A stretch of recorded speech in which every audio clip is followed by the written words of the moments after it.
ਧੰਨ ਧੰਨ ਜਗਤ ਗੁਰੂ ਸਤਿਗੁਰੂ ਰਵਿਦਾਸ ਜੀ ਮਹਾਰਾਜ।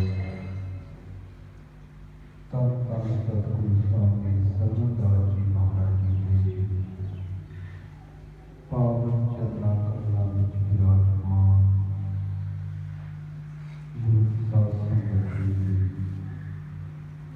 ਜਗਤ ਗੁਰੂ ਸਤਿਗੁਰੂ ਰਵਿਦਾਸ ਜੀ ਮਹਾਰਾਜ ਅੰਮ੍ਰਿਤਬਾਣੀ ਵਿੱਚ ਸਮੁੱਚੀ ਮਾਨਵਤਾ ਨੂੰ ਕਲਿਆਣਕਾਰੀ ਆਦੇਸ਼ ਬਖਸ਼ ਕਰਦੇ ਹਨ। ਜੋ ਜੇ ਚਾਹੇ ਸੋ ਮਿਲੇ, ਆਰਤ ਪ੍ਰਗਟ ਹੋਈ, ਕਹੇ ਰਵਿਦਾਸ ਜੀ ਗੋਤ ਨਹੀਂ, ਜਾਣੇ ਸਭ ਕੋਈ। ਜੋ ਜੀਵ ਸੰਤਾਂ ਮਹਾਂਪੁਰਸ਼ਾਂ ਦੀ ਰਸਤੇ ਮਾਰਗ ਤੇ ਚੱਲ ਕੇ ਇੱਕ ਮਨਚਿਤ ਹੋ ਕੇ ਸਰਬ ਵਿਆਪਕ ਪ੍ਰਭੂ ਨੂੰ ਯਾਦ ਕਰਦਾ ਹੈ, ਸਿਮਰਨ ਕਰਦਾ ਹੈ। ਜੋ ਜੇ ਚਾਹੇ ਸੋ ਮਿਲੇ, ਆਰਤ ਗਤ ਹੋਈ। ਜੋ ਜੀਵ ਇੱਕ ਮਨ ਚਿੱਤ ਹੋ ਕੇ ਹਰ ਨੂੰ ਯਾਦ ਕਰਦਾ ਹੈ, ਅੱਖਾਂ ਤੋਂ ਪ੍ਰਭੂ ਦੀ ਮੂਰਤ ਦਾ ਧਿਆਨ ਤੇ ਸ਼ਬਦ ਦਾ ਅਭਿਆਸ ਕਰਦਾ ਹੈ। ਜਦੋਂ ਵਰਣਾਤਮਕ ਸ਼ਬਦ ਨਾਲ ਸ਼ਬਦ ਤਬਦੀਲ ਹੋ ਜਾਂਦਾ ਹੈ, ਜੀਵ ਦੇ ਅੰਦਰ ਗਿਆਨ ਦਾ ਪ੍ਰਕਾਸ਼ ਹੋ ਜਾਂਦਾ ਹੈ, ਜੀਵ ਨੂੰ ਆਨੰਦਮਈ ਅਵਸਥਾ ਪ੍ਰਾਪਤ ਹੋ ਜਾਂਦੀ ਹੈ। ਆਰਤ ਗਤ ਹੋਈ। ਆਰਤ ਕਿਹਾ ਜਾਂਦਾ ਹੈ ਜਦੋਂ ਜੀਵ ਪ੍ਰਭੂ ਵਿੱਚ ਜਾ ਕੇ ਮਿਲ ਜਾਂਦਾ ਹੈ। ਆਰਤੀ ਆਪਾਂ ਸਰਵਣ ਕਰਦੇ ਹਾਂ। ਜਗਤ ਗੁਰੂ ਸਤਿਗੁਰੂ ਦਾਸ ਮਹਾਰਾਜ ਜੀ ਨੇ ਵਿਸ਼ਵ ਨੂੰ ਉਪਦੇਸ਼ ਬਖਸ਼ਿਸ਼ ਕੀਤੇ ਹਨ। ਨਾਮ ਤੇਰੋ ਆਰਤੀ ਮਜਨ ਮੁਰਾਰੇ, ਹਰ ਕੇ ਨਾਮ ਵਿੱਚ ਝੂਠੇ ਸਗਲ ਪਾਸਾਰੇ। ਹਰ ਦਾ ਨਾਮ ਜਪਣਾ ਹੀ ਹਰ ਦੀ ਸੱਚੀ ਆਰਤੀ ਹੈ। ਹਰ ਦਾ ਨਾਮ ਤੋਂ ਬਿਨਾ ਸੰਸਾਰ ਦੇ ਸਾਰੇ ਪਸਾਰੇ ਝੂਠੇ ਹਨ। ਆਰਤੀ ਇੱਕ ਤਾਂ ਹੈ ਆਰਤੀ ਕਰਨੀ ਬਾਰੀ। ਜਗਤ ਗੁਰੂ ਰਵਿਦਾਸ ਮਹਾਰਾਜ ਜੀ ਨੇ ਜੀਵਾਂ ਨੂੰ ਸੱਚੇ ਭਾਵ ਸੱਚੀ ਪੂਜਾ ਕਰਨ ਰੂਪੀ ਆਰਤੀ ਕਰਨ ਦਾ ਉਪਦੇਸ਼ ਬਖਸ਼ ਕੀਤਾ। ਦੂਸਰਾ ਆਰਤੀ ਦਾ ਅਰਥ ਹੈ ਕਿ ਹੇ ਹਰ ਜੀ, ਮੈਂ ਆ ਕੇ ਆਪ ਵਿੱਚ ਰਤ ਗਿਆ ਹਾਂ, ਆਪ ਵਿੱਚ ਸਮਾ ਗਿਆ ਹਾਂ, ਆਪ ਦਾ ਹੀ ਰੂਪ ਹੋ ਗਿਆ ਹਾਂ। ਜੋ ਜੇ ਚਾਹੇ ਸੋ ਮਿਲੇ, ਆਰਤ ਗਤ ਹੋਈ। ਇਹ ਜੀਵ ਹਰ ਵਿੱਚ ਮਿਲ ਕੇ ਹਰ ਦਾ ਹੀ ਰੂਪ ਹੋ ਜਾਂਦਾ ਹੈ। ਕਹਿ ਰਵਿਦਾਸ ਜੀ ਗੋਪ ਨਾਹੀ, ਜਾਣੇ ਸਭ ਕੋਈ। ਜਗਤ ਗੁਰੂ ਰਵਿਦਾਸ ਮਹਾਰਾਜ ਜੀ ਉਚਾਰਨ ਕਰਦੇ ਹਨ, ਇਹ ਕੋਈ ਗੁਪਤ ਨਹੀਂ ਹੈ, ਛੁਪੀ ਹੋਈ ਗੱਲ ਨਹੀਂ ਹੈ। ਸਾਰੀ ਸ੍ਰਿਸ਼ਟੀ ਦੇ ਜੀਵ, ਸਾਰੀ ਮਾਨਵਤਾ ਇਸ ਗੱਲ ਨੂੰ ਜਾਣਦੀ ਹੈ ਕਿ ਜੋ ਜੀਵ ਹਰ ਨਾਲ ਸੱਚੀ ਪ੍ਰੀਤੀ ਕਰਦਾ ਹੈ, ਉਹ ਹਰ ਦਾ ਰੂਪ ਹੋ ਜਾਂਦਾ ਹੈ। ਕਹਿ ਰਵਿਦਾਸ ਤੇਰੀ ਭਗਤ ਦੂਰ ਹੈ, ਭਾਗ ਬੜੇ ਸੋ ਪਾਵੈ। ਤਜ ਨਿਮਾਨ ਵੀਰ ਆਪਾ ਪਰ, ਵਿਪਲਕ ਹੈ ਵੈਜ ਖਾਵੇ। ਹਰ ਜੀ ਆਪ ਦੀ ਸੱਚੀ ਪ੍ਰੇਮਾ ਭਗਤੀ ਬਹੁਤ ਦੂਰ ਦੀ ਗੱਲ ਹੈ। ਜਿਸ ਜੀਵ ਦੇ ਵੱਡੇ ਭਾਗ ਹਨ, ਜਿਸ ਜੀਵ ਦੇ ਹਿੱਸੇ ਵਿੱਚ ਸ੍ਰੇਸ਼ਟਤਾ ਆਈ ਹੈ, ਉਸ ਨੂੰ ਹਰ ਜੀ ਆਪ ਦੀ ਪ੍ਰੇਮਾ ਭਗਤੀ ਪ੍ਰਾਪਤ ਹੁੰਦੀ ਹੈ। ਜਿਵੇਂ ਰੇਤ ਵਿੱਚੋਂ ਖੰਡ ਮਿਲੀ ਹੋਈ ਹੈ, कोई बड़ा जानवर नहीं खा सकता, कीड़ी खा लेंदी है, क्योंकि अपने अभिमान नूं, हंकार नूं त्याग के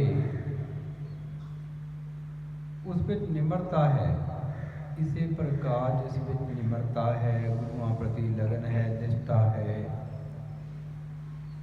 समर्पण है, नम्रा कर्म कांडा तो मुक्त है, उसनूं हर दी भगती प्राप्त होती है। हर दी भगती जो है सारे बंधना तो मुक्त करती है।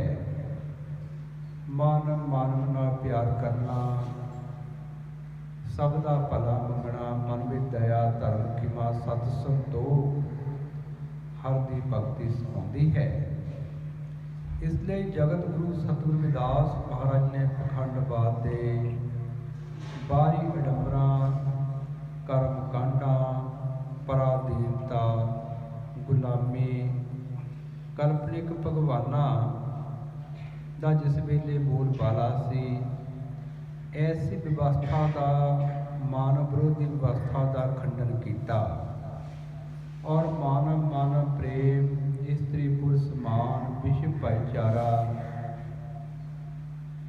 सब जीवां नूं मानवी अधिकार प्राप्त होण, संतां दी संगत, हर दा सिमरन, बेगमपुरे वतन वाली व्यवस्था का विश्व अगे संकल्प रखिया, जिस विच रविदास पिया है बस रहो मानव प्रेमे माहे, कि मानवता नाल प्यार करन दे नाल हर दी प्राप्ति होती है। प्रेम पंथ की पालकी, रविदास बैठियो आए, साचे स्वामी मिलन को आनंद क्यों ना जाए। जो जीव इस अनमोल जीवन विच हर दी प्रेम रूपी मार्ग दी पालकी ते विराजमान हो जाता है, उसनों इन्ना आनंद प्राप्त होता है कि वह बयान नहीं किया जा सकता। जगत गुरु सतगुरु रविदास महाराज ने इस संसार में आके अंधकार के युग में ज्ञान का प्रकाश किया और मानव विरोधियों को मानवता का प्यार करता उपदेश बख्शिश किया। इस गल का इतिहास गवाह है। एक कन्या हमारे को कश्मीर तक, शाम को लेकर गुजरात तक और पूरे विश्व भर जगत गुरु सतगुरु रविदास महाराज ने श्रीलंका तो लेकर सऊदी अरब तक विश्व के कोने कोने में जाके सब जीवां नूं साझी वार्ता का पावन उपदेश बख्शिश किया। मुसलमान सो दोस्ती, हिंदुओं सो कर प्रीत, रविदास जोत सब राम की, सब है अपने मीत। मुसलमाना दोस्ती, हिंदुआ ना प्रीति, सारी मानवता ना प्यार करन दा उपदेश बख्शिश किया। और उस समय प्रचलित मानव विरोधी व्यवस्था जिसके तहत जन्म के आधार से श्रेष्ठता कायम की गई सी, जगत गुरु सतगुरु रविदास महाराज ने उस व्यवस्था का खंडन किया और जो जीव गुणवान है, महान है, उसकी पूजा करन दा उपदेश बख्शिश किया। रविदास ब्राह्मण मत पूजिए, जो होवे गुणहीन, पूजिए चरण चंडार के, जो होवे गुण प्रवीण। कि जेकर कोई जन्म के आधार से ब्राह्मण है, अपनी श्रेष्ठता दसदा, उसके गुण नहीं हैं, वो पूजन योग नहीं है। और जिसनों शूद्र समझा जाता है, वो गुणा ना प्रवीण है, वो महान है, वो पूजन योग है। जय कुल साध वैष्णो होए, वर्ण अवर्ण रंग ने, ईश्वर विमल बाज जाने जग सोए। जिस कुल विच हर ਵੇਲੇ सिमरन करने वाले संतां महापुरुषों का आगमन होता है, चाहे वो वर्णा विचों होवे, ब्रह्म क्षत्रिय वैश्य शूद्र, चाहे वर्णा तो बाहर हो, ਭਾਵੇਂ ਰਾਜਾ ਹੋਵੇ, ਭਾਵੇਂ ਕੰਗਾਲ ਹੋਵੇ, ਭਾਵੇਂ ਅਮੀਰ ਹੋਵੇ, ਭਾਵੇਂ ਗਰੀਬ ਹੋਵੇ, ਭਾਵੇਂ ਇਸਤਰੀ ਹੋਵੇ, ਭਾਵੇਂ ਪੁਰਸ਼ ਹੋਵੇ, ਜੋ ਜੀਵ ਹਰਿ ਦਾ ਸਿਮਰਨ ਕਰਦਾ ਹੈ ਉਸ ਦੀ ਨਾਮ ਰੂਪੀ ਗਿਆਨ ਰੂਪੀ ਸੁਗੰਧੀ ਪੂਰੇ ਵਿਸ਼ਵ ਵਿੱਚ ਫੈਲ ਜਾਂਦੀ ਹੈ। ਔਰ ਜਗਤ ਗੁਰੂ ਸਤਿਗੁਰੂ ਰਵਿਦਾਸ ਮਹਾਰਾਜ ਜੀ ਨੇ ਆਪਣੇ ਦਰਬਾਰ ਵਿੱਚ ਇਸਤਰੀਆਂ ਪੁਰਸ਼ਾਂ ਨੂੰ, ਸਾਰੇ ਵਰਗਾਂ ਦੇ ਲੋਕਾਂ ਨੂੰ ਬਰਾਬਰ ਸਨਮਾਨ ਦਿੱਤਾ। ਵਿਸ਼ਵ ਭਰ ਵਿੱਚ ਅੱਜ ਜੋ ਜਗਤ ਗੁਰੂ ਸਤਿਗੁਰੂ ਰਵਿਦਾਸ ਮਹਾਰਾਜ ਜੀ ਦੇ ਕਰੋੜਾਂ ਪੈਰੋਕਾਰ ਵਸਦੇ ਹਨ, ਵਿਸ਼ਵ ਪੱਧਰ 'ਤੇ ਰਵਿਦਾਸੀਆ ਧਰਮ ਉਹਨਾਂ ਨੂੰ ਪਹਿਚਾਣ ਮਿਲੀ ਹੈ। ਰਵਿਦਾਸੀਆ ਕੌਮ ਭਾਰਤ ਦੀ ਸਭ ਤੋਂ ਵੱਡੀ ਕੌਮ ਹੈ। ਧਾਰਮਿਕ ਤਾਕਤਾਂ ਵਿੱਚੋਂ ਹੀ ਸਾਰੀਆਂ ਆਰਥਿਕ, ਰਾਜਨੀਤਿਕ, ਸਮਾਜਿਕ ਤਾਕਤਾਂ ਨਿਕਲਦੀਆਂ ਹਨ। ਵਿਸ਼ਵ ਭਰ ਵਿੱਚ ਜਗਤ ਗੁਰੂ ਸਤਿਗੁਰੂ ਰਵਿਦਾਸ ਮਹਾਰਾਜ ਜੀ ਦੇ ਆਸ਼ੀਰਵਾਦ ਨਾਲ, ਸੰਤਾਂ ਮਹਾਂਪੁਰਸ਼ਾਂ ਦੇ ਆਸ਼ੀਰਵਾਦ ਨਾਲ, ਜਗਤ ਗੁਰੂ ਸਤਿਗੁਰੂ ਰਵਿਦਾਸ ਮਹਾਰਾਜ ਦੇ ਸਮਰਪਿਤ ਪੈਰੋਕਾਰ, ਸਮਾਜ ਦੇ ਗੀਤਕਾਰ, ਕਵੀ, ਲੇਖਕ, ਕੀਰਤਨੀਆਂ ਦੀ ਬਦੌਲਤ ਰਵਿਦਾਸੀਆ ਧਰਮ ਦਾ ਪ੍ਰਚਾਰ ਪ੍ਰਸਾਰ ਵਿਸ਼ਵ ਭਰ ਵਿੱਚ ਹੋ ਰਿਹਾ ਹੈ। ਤੋ ਸਾਨੂੰ ਹਮੇਸ਼ਾ ਹੀ ਆਪਣੇ ਮੂਲ ਨਾਲ ਟਿਕੇ ਰਹਿਣਾ ਚਾਹੀਦਾ ਹੈ।